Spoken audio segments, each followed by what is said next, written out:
नमस्ते छात्रों। आज हम 8वीं कक्षा की जो हिंदी की किताब है, उस किताब में जो दूसरा पार्ट है, लाख की चूड़ियाँ, इस पार्ट के क्वेश्चन आंसर जो है, इसके बारे में चर्चा करने वाले हैं। पिछले वीडियो में हमने इस पार्ट का अध्ययन किया था। तो बच्चों, जो दूसरा पार्ट है लाख की चूड़ियाँ, इस पार्ट के जो क्वेश्चन आंसर है, वो आपके पार्ट के नीचे दिए गए। प्रश्न अभ्यास इस रूप में वो दिए गए। मैंने आपको कई बार बताया भी है कि ये प्रश्न 3 तरीके से आपको दिए जाते हैं। जैसे कि कहानी से प्रश्न, दूसरे होते हैं कहानी से आगे, और तीसरा जो होता है अनुमान और कल्पना। यानी कि कहानी से जो प्रश्न होते हैं वो कहानी के आधार पर पूछे जाते हैं। कहानी से आगे के प्रश्न जो होते हैं वो कहानी के बाहर के भी होते हैं। और अनुमान कल्पना के जो प्रश्न होते हैं वो आपको अनुमान और कल्पना करके क्या करने होते हैं, लिखने पड़ते हैं। तो इस क्वेश्चन के बारे में उसके आंसर किस प्रकार लिखने चाहिए, यह आज हम उसके जानकारी देंगे। तो कहानी से जो प्रश्न है, इसमें कुल मिला के 5 सवाल है। कितने सवाल है? 5 सवाल है। तो पहले हम इसकी चर्चा करेंगे। तो इसमें जो पहला क्वेश्चन है, पहला सवाल जो है वो है, बचपन में लेखक अपने मामा के गांव चाव से क्यों जाता था और बदलू को बदलू मामा न कहकर बदलू काका क्यों कहता था। तो हमने पहले शुरू में देखा था कि बचपन में लेखक कहाँ चले जाते थे, अपने मामा के गांव चले जाते थे। और मामा के गांव जाने के लिए वो चाव से जाते थे, यानी कि इच्छा से जाते थे, रुचि से जाते थे। तो मामा के गांव में जाने के लिए वो चाव से क्यों जाते थे, क्यों उन्हें पसंद था?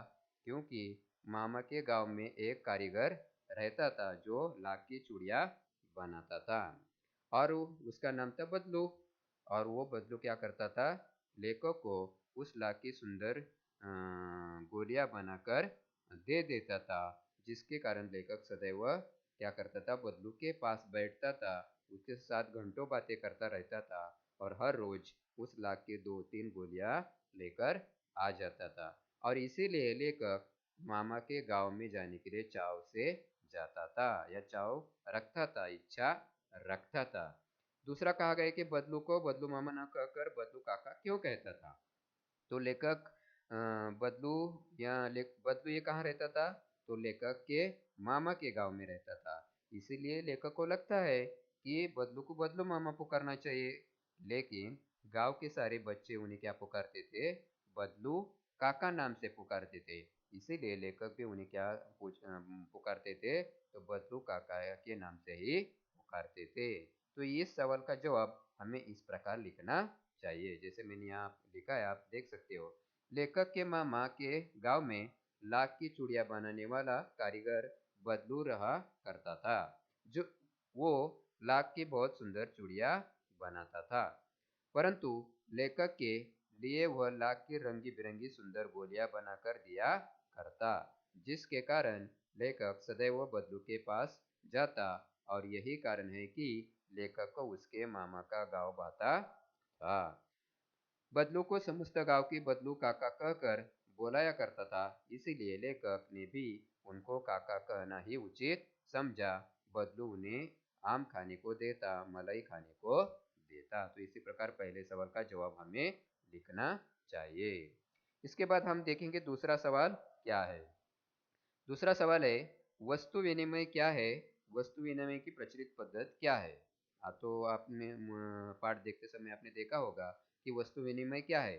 जैसे कि वस्तु विनिमय किसे कहते हैं, कि जब हम व्यवहार करते समय एक वस्तु के बदले दूसरी वस्तु लेते हैं तो उसे कहते हैं वस्तु विनिमय। अभी वस्तु विनिमय ये प्रचलित पद्धति क्या थी, तो पाठ में आपने देखा था कि जो बदलू था वो चूड़ियाँ, लाख की चूड़ियाँ बनाता था, लेकिन वो पैसों से नहीं बेचता था। तो वो क्या करता था, वो चूड़ियाँ देता था, और उसके बदले उसे क्या मिलते थे, घर वालों के लिए कपड़ा मिलता था, अनाज मिलता था, या उसके बाद उन्हें कुछ पैसे भी मिलते थे। यानी कि वस्तु के बदले उन्हें क्या मिलती थी, वस्तु मिलती थी। जैसे मैंने आपको उदाहरण भी दिया था कि पुराने जमाने में लोहार हो, या कारपेंटर हो, या कुम्हार हो, यानी कि बढ़िया जो होते हैं वो क्या करते थे, ये अपनी वस्तु किसान को दे देते थे और किसान उसके बदले उन्हें क्या देता था, अनाज देता था। यानी कि इसी प्रकार ये एक प्रचलित पद्धति जो इस प्रचलित पद्धति से क्या करते थे लोग, व्यवहार करते थे। यानी कि इसी प्रकार ये वस्तु विनिमय की ये पद्धति है। तो इसी प्रकार इस सवाल का जवाब हमें लिखना चाहिए। आप देख सकते हो यार, वस्तु विनिमय से तात्पर्य लेन देन के लिए रुपए पैसों के स्थान पर एक वस्तु का दूसरी वस्तु से क्रय विक्रय करना है। जिस तरह से बदलू लाख की चूड़ियों के स्थान पर अनाज व कपड़े लिया करता था, वस्तु विनिमय की पद्धति गांवों में प्रचलित है। यहाँ लोग अन्न के बदले अन्य किसी भी वस्तु से आदान प्रदान कर लेते हैं। इस समय इस पद्धति का स्थान रुपए पैसों ने ले लिया है। यानी कि आज हम क्या करते हैं, रुपए पैसों का इस्तेमाल करके वस्तुएं ले लेते, लेकिन पुराने जमाने में क्या किया जाता था, वस्तु के बदले वस्तु ले ली जाती थी। तो इसी प्रकार दूसरे सवाल का जवाब हम लिख सकते हैं।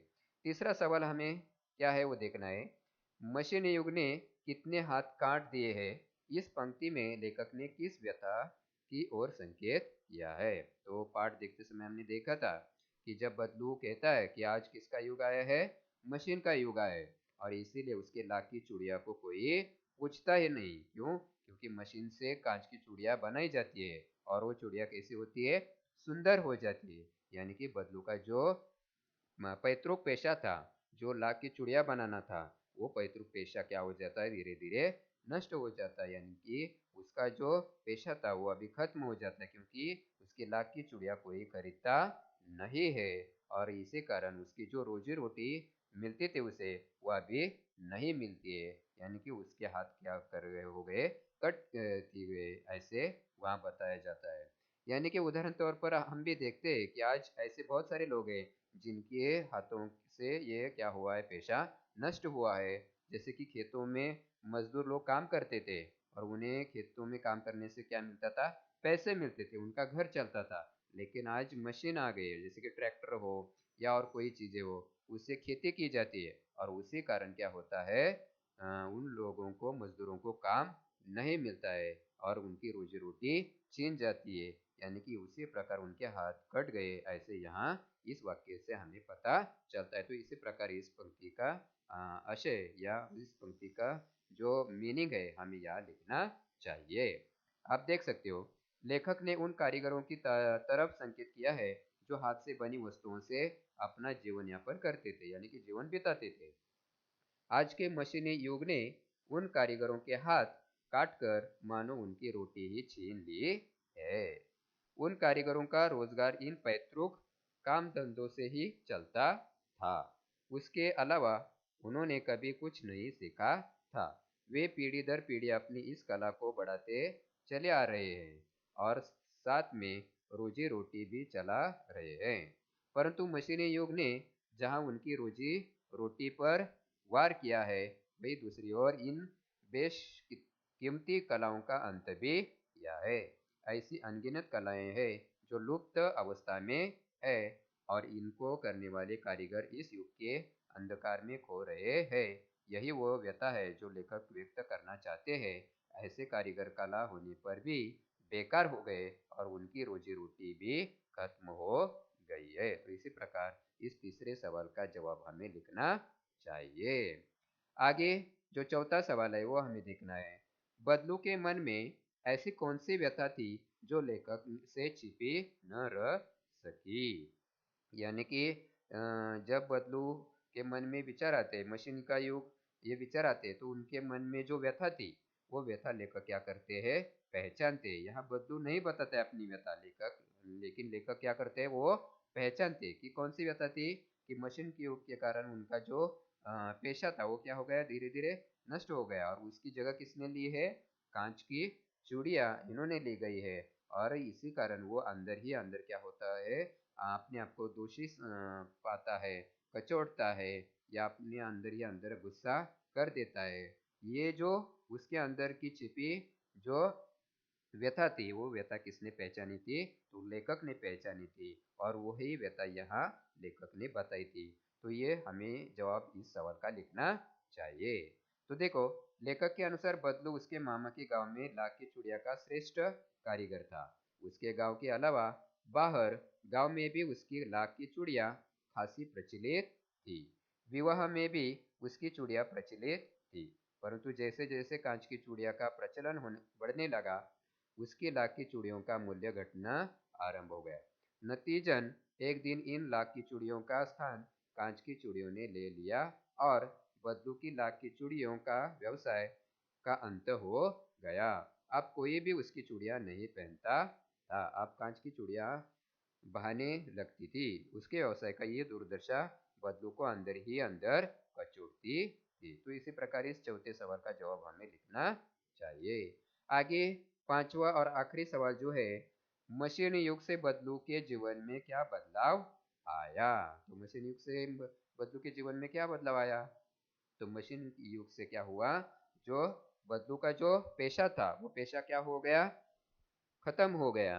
यानी कि वो जो लाठी चूड़िया बनाता था, वो चूड़िया को अभी कोई पूछता नहीं था। और वो चूड़िया की जगह किसने ली थी, कांच की चूड़िया ने ली थी। और इसी कारण उन्होंने लाख की चूड़िया बनाना क्या कर दिया था, छोड़ दिया था। अभी इसी कारण बदलू क्या होने लगा, अभी बूढ़ा भी हो गया है और वो बीमार भी हो गया है। यानी कि उसके हाथों पर सिर पर क्या दिखाई देने लगी है, नसें दिखाई देने लगी है। यानी कि उसकी रोजी रोटी भी अभी छीन गई है। इसी प्रकार इस पांचवें सवाल का जवाब हमें लिखना चाहिए। जैसे कि आगे हम देख सकते हैं, मशीनी युग के कारण उसका सारा व्यवसाय चौपट हो गया। उसने इस लाख की चूड़ियों के अलावा कभी और कुछ सीखा ही नहीं था। यानी कि बदलू ने सिर्फ चूड़ी लाख की चूड़िया बनाना ही कला सीखी थी। उसके आगे जाकर मशीन का उपयोग करके चूड़िया बनाना, ये जो कला थी वो नहीं सीखी थी। और इसी कारण क्या हो जाता है, उसका व्यवसाय वो चौपट हो जाता है, मतलब नष्ट हो जाता है। जिसके कारण वो बेरोजगार बन जाता है। यानी कि उसके हाथों का रोजगार खत्म हो जाता है। अब वह कमजोर व बीमार हो गया था। उसकी बेबसी लेखक को उसके चेहरे पर दिखाई देने लगी थी, जिसने उसे एक बूढ़ा व बीमार व्यक्ति बना दिया था। तो इसी प्रकार मशीन युग से बदलू के जीवन में क्या हो जाता है, परिवर्तन हो जाता है, बदलाव आ जाता है, चेंज हो जाता है। तो इसी प्रकार कहानी से कि ये जो 5 सवाल है, इन 5 सवालों के जवाब हमें इस प्रकार लिखने चाहिए। अभी आगे जो है कहानी से आगे, ये जो दूसरा तरीका है उसमें 2 सवाल दिए गए हैं। वो पहला सवाल है उसमें से, आपने मेले बाजार आदि में हाथ से बनी चीजों को बिकते देखा होगा। आपके मन में किसी चीज को बनाने की कला सीखने की इच्छा हुई हो और आपने कोई कारीगरी सीखने का प्रयास किया हो, तो उसके विषय में लिखिए। यानी कि इस सवाल का जवाब आप खुद को लिखना चाहिए। यानी कि आप मेले में जाते होंगे, बाजार में जाते होंगे, तो वहाँ जाने के बाद आपको हाथ से बनाए हुए बहुत सारी चीजें दिखाई देती है। जैसे कि कुम्हार अपने हाथ से बर्तन बनाता है मिट्टी से, या कोई सुतली से क्या अलग अलग चीजें बनाती है, जिसे हम क्या करते हैं, घर में शो के रूप में लगाते हैं। यानी कि ऐसे हाथ से कई सारी चीजें बनाई जाती है जो आपने बच्चों देखी होगी।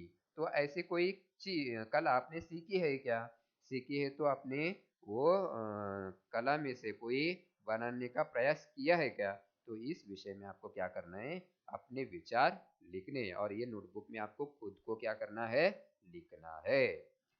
इसमें दूसरा सवाल है, लाख की वस्तुओं का निर्माण भारत के किन किन राज्यों में होता है। लाख की चूड़ियों के अतिरिक्त क्या क्या चीजें बनती है, ज्ञात कीजिए। तो आपको मालूम होगा कि लाख की वस्तुओं का निर्माण भारत के किन किन राज्यों में होता है। यानी कि राजस्थान, उत्तर प्रदेश, इस राज्यों में क्या किया जाता है, लाख की वस्तुओं का वस्तुएं बनाई जाती है। और ज्यादातर लाख की वस्तुएं का निर्माण होती है तो उत्तर प्रदेश राज्य में होती है। और लाख से क्या क्या बनाया जाता है, तो चूड़ियाँ बनाई जाती है, मूर्तियाँ बनाई जाती है, गोलियाँ बनाई जाती है, या घर को सजाने वाली कुछ वस्तुएं बनाई जाती है। यानी कि लाख से हमें बहुत सारी कुछ वस्तुएं बना सकते हैं, जिसका उपयोग करके हम क्या कर सकते हैं, रोजगार पा सकते हैं।